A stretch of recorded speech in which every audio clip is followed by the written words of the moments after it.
اس کو پراپر طریقے سے حل کر سکے۔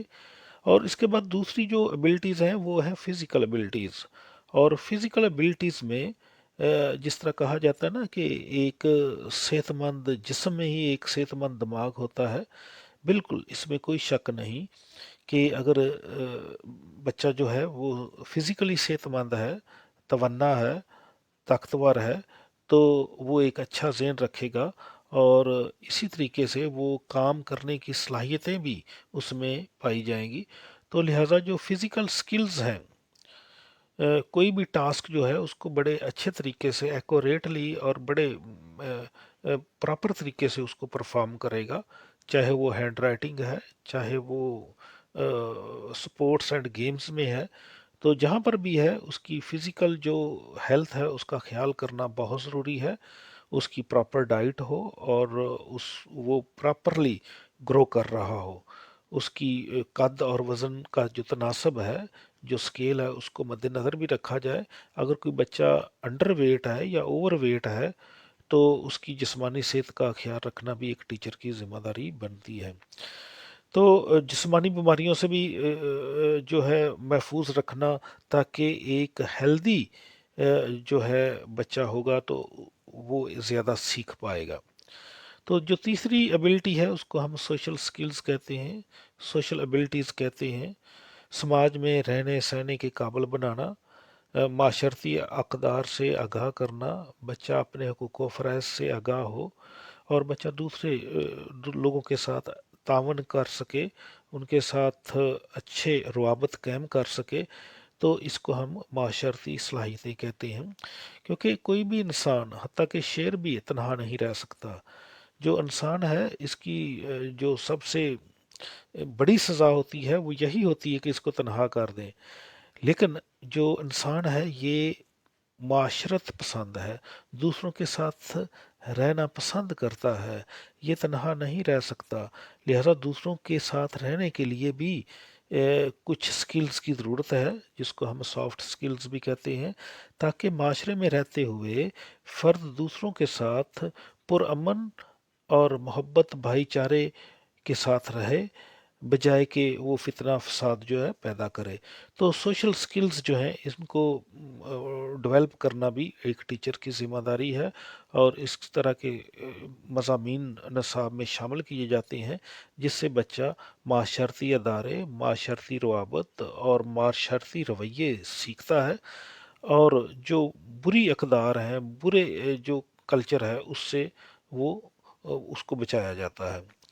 اور جو لاسٹ ون ہے وہ ہے جذباتی صلاحیتیں، اموشنل ایبلٹیز، جذبات کو کنٹرول کرنا، اور جذبات کو مناسب جگہ پر استعمال کرنے کی صلاحیتیں پیدا کرنا، تاکہ اچھے اخلاق کا ایک طالب علم مالک بن سکے، تو یہ جذباتی صلاحیتیں کہلاتی ہیں۔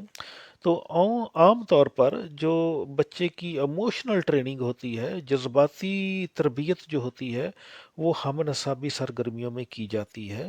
کھیل کے میدان میں ہم ان کو یہ سرگرمیاں دیتے ہیں، یا سپیچ کے کمپٹیشن میں، ڈیبیٹس میں، اسی طرح شعر و شاعری میں وہ اپنے جذبات کی بدلی تسکین کرتا ہے۔ اور اس کے ساتھ ساتھ بے شمار اور ایکٹیویٹیز ہوتی ہیں جن کے ذریعے بچے کے جذبات کی تربیت بھی کی جاتی ہے، اور اس طرح اس کے اخلاق کو بہتر سے بہتر بنایا جاتا ہے۔ تو لہٰذا ابھی تک جو ہم نے پڑھا ہے وہ یہ ہے کہ اڈیوسر کا مطلب ہے صلاحیتیں کو، جو صلاحیتیں ہیں ان کو انلائٹن کرنا، ان کو جگانا، ان کو کیا کہتے ہیں خوابیدہ صلاحیتوں کو انلائٹن کرنا۔ تو اس میں نے آپ کو بتایا کہ ذہنی، جسمانی، معاشرتی اور جذباتی جو صلاحیتیں ہیں ان کو ایکٹیویٹ کرنا ہوتا ہے، اور پھر ایکٹیویٹ ہی نہیں کرنا، ان کو ڈیولپ بھی کرنا ہوتا ہے۔ تو لہٰذا تعلیم کو اگر ہم سادہ الفاظ میں کہیں تو to develop the mental, physical, social and emotional abilities of a child is called education. تو اس طریقے سے آپ اس کی تعریف کر سکتے ہیں. فرد کی متوازن اور مربوط انداز میں جسمانی، ذہنی، معاشرتی اور جذباتی نشو و نما کرنا تعلیم کہلاتا ہے.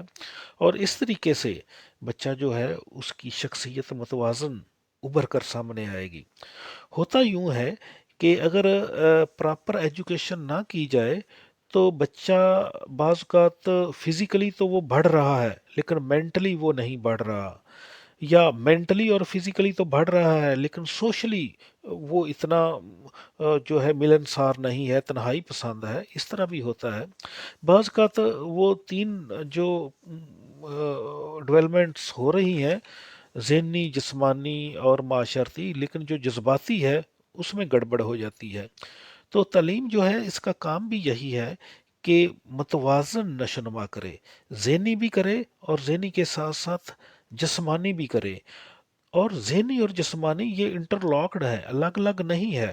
اگر ایک بچہ جسمانی طور پر تندرست ہے تو وہ ذہنی طور پر بھی تندرست ہوگا. اگر وہ جسمانی طور پر تندرست ہے، اس میں چڑچڑاپن نہیں ہے، وہ بیمار نہیں ہے، وہ گندیلا نہیں ہے، تو وہ معاشرتی طور پر بھی اچھا ہوگا. دوسرے لوگ جو ہیں اس کو اٹھائیں گے، اس سے پیار کریں گے اور اس طریقے سے اس کی سوشل ڈیولپمنٹ ہو جائے گی. لیکن اگر وہ جسمانی طور پر کمزور ہے، چڑچڑا پانا ہے، اس میں بیمار ہے، تو جیسے ہی کوئی اس کے پاس آتا ہے، اس کو اٹھانے کی کوشش کرتا ہے، اس سے پیار کرنے کی کوشش کرتا ہے، تو وہ آگے سے چیختا ہے، چلاتا ہے یا روتا ہے، تو کوئی بھی اس کے قریب نہیں آئے گا. اس کا مطلب ہے جو جسمانی ہے اس کا معاشرتی کے ساتھ بھی تعلق ہے. اور اگر صحت مند جسم ہے تو اس میں صحت مند ذہنی صلاحیتیں بھی ہوتی ہیں. تو یہ جو میں نے چار آپ کو ابلٹیز بتائی ہیں، کیپیبلٹیز بتائی ہیں، جن کو ڈیولپ کرنا تعلیم کا کام ہے، یہ چاروں بیلنسڈ ڈیولپ ہونی چاہیے. یہ نہ ہو کہ آپ بچے کو رات دن ایک کر کے اس کی ذہنی صلاحیتیں تو بڑھا رہے ہیں لیکن اس کی معاشرتی صلاحیتیں جو ہیں وہ پورے معاشرے سے کٹ کر رہ گیا ہے. اور اس طریقے سے جب وہ جاب میں آئے گا، جب وہ تعلیم حاصل کرنے کے بعد معاشرے میں آئے گا، تو وہ ایک قسم کا روبوٹ ہوگا. تو وہ ملنسار انسان نہیں ہوگا، وہ اخلاق سے بے بہرا ہو جائے گا. تو لہٰذا ذہنی صلاحیتوں کے ساتھ ساتھ ضروری ہے کہ ہم معاشرتی صلاحیتیں بھی ڈیولپ کریں، اور معاشرتی صلاحیتوں کے ساتھ ساتھ ضروری ہے کہ اس کی جذباتی تربیت بھی کی جائے. لہٰذا جب ہم کریکولم بناتے ہیں تو اس میں ان چاروں صلاحیتوں کو پروان چڑھانے کے لیے مختلف سبجیکٹس رکھتے ہیں، ہم نصابی سرگرمیاں رکھتے ہیں، سپورٹس اینڈ گیمز رکھتے ہیں، تاکہ ایک متوازن شخصیت بن کر ابھرے. اور اگر ہم بچوں کی متوازن شخصیتیں بنائیں گے تو ایک متوازن معاشرہ جو ہے وہ بن کر سامنے آئے گا، اور ایک متوازن جو ہے وہ سوسائٹی بنے گی، بیلنسڈ سوسائٹی بنے گی. اور وہاں پر لوگ جو ہیں ایک دوسرے کے حقوق و فرائض کا خیال بھی رکھیں گے اور اچھے معاشرتی روابط بھی رکھیں گے، اور ان کی جسمانی صحت بھی اچھی ہوگی. اور اس طریقے سے جو افراد کے اندر یا بچوں کے اندر جو مختلف ابلٹیز تھیں، جو کیپیبلٹیز تھیں، ان کو ہم نے ڈیولپ بھی کیا اور ان کو بیلنس ڈیولپ کیا. ہاں البتہ اس میں یہ جنرل جو فیکٹر ہے اس میں ہم ڈیولپ بیلنس کرتے ہیں، لیکن جب ہائر ایجوکیشن میں بچہ جاتا ہے F I F S C کے بعد، تو پھر اس کی انٹرسٹ دیکھتے ہیں، آیا کہ وہ زیادہ انٹرسٹ کس طرف لے رہا ہے، اس کا ایپٹیچیوڈ کس طرف ہے، اس کا رجحان کس طرف ہے. آیا کہ وہ جسمانی صلاحیتیں رکھتا ہے تو اس کو سپورٹس اینڈ گیمز کی طرف لے کر جایا جاتا ہے. اگر وہ سوشل سکلز رکھتا ہے تو اس کو پالیٹکس کی طرف یا اس طرح لے آتے ہیں.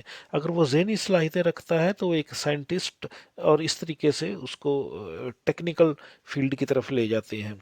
تو یہ ساری چیزیں جو ہیں یہ دیکھی جاتی ہیں کہ بچے میں کچھ صلاحیتیں جنرل ہوتی ہیں جو کہ اسکول ایجوکیشن میں ڈیولپ کی جاتی ہیں، اور پھر دیکھا جاتا ہے کہ کن صلاحیتوں میں وہ زیادہ آگے نکل رہا ہے، تو پھر انہی صلاحیتوں سے متعلقہ شعبہ جات یا پروفیشن جو ہیں اس بچے کے لیے تجویز کیے جاتے ہیں تاکہ وہ اپنی فطری صلاحیتوں کو جو اللہ تعالیٰ نے اس کو فطرتاً دی ہیں اس میں وہ آگے نکل سکے اور اس کو مزید ڈیولپ کر سکے۔ تھینک یو سو مچ جی، اس کے ساتھ ہی اللہ حافظ۔